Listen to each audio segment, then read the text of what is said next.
Good morning and thank you for joining us for State of Texas in Depth. I'm Josh Hinkle. Texas lawmakers are gearing up for what could be a legislative session packed with border security legislation. This, as we know, after Governor Rick Perry called up 1,000 National Guard troops to make an impact at the Mexican border.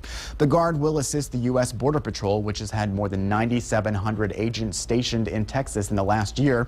Plus, there are an unspecified number of Department of Public Safety agents involved in Operation Strong Safety. That DPS surge has cost us nearly $7 million, and the National Guard activation comes with a price tag of $12 million a month.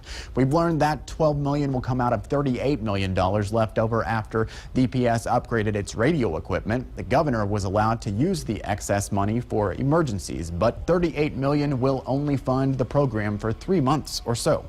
It's not clear what would happen after that. Some lawmakers say Governor Perry should call a special session. This week, the Texas House Homeland Security and Public Safety Committee examined the state's involvement, everything from training National Guard troops to vaccinating kids after they enter the U.S. Brooks County rancher and veterinarian Mike Vickers also testified. He told us how smugglers sometimes leave people behind where he lives. They say, well, we're just going to leave you here to die, and that's what they do. They don't call 911. They leave them there, and that's usually where we find them. And sometimes it's too late.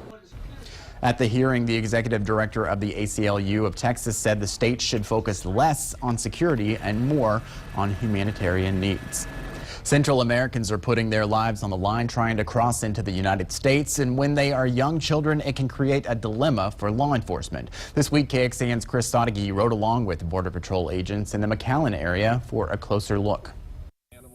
Somewhere in Central America, a drug cartel gets paid, a dangerous journey begins. Smuggled on buses, so they'll be smuggled in the luggage compartments of buses. A rough ride that leads to the wilderness. There's a fair amount of rattlesnakes out here. If they survive it all, a quick-moving river and a tall wall still separates them from a new world. We have a straight down drop right there between like 15 and 18 feet. Border Patrol agents Pete Bittigan and Joe Gutierrez took us on patrol along the Rio Grande. They have small inflatable rafts.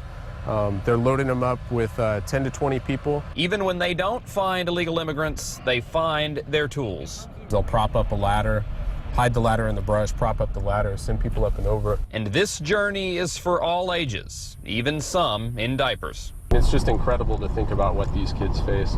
This pile of life jackets sits just on the American side of the river, and there's other things that obviously belong to very young children. Border Patrol says when they come across unaccompanied kids, they have to flip the switch from law enforcement to humanitarian. Generally, they'll just walk right up to the agents. I mean, they're looking for us out here.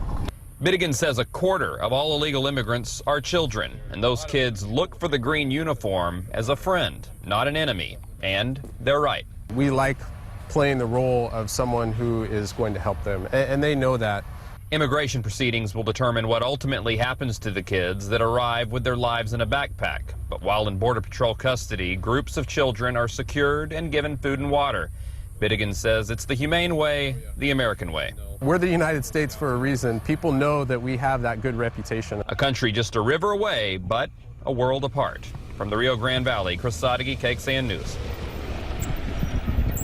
We checked, and the Border Patrol told us it has detained 220,000 people over the past year. What makes this latest influx so unique is that 70% of them are coming from countries other than Mexico. 3,000 agents are now covering 316 miles of river, but they tell us they are not sure how operations will change once the National Guard deploys to the border. Coming up, KXAN's Chris Sottigi and Sally Hernandez both join our roundtable after traveling to the border.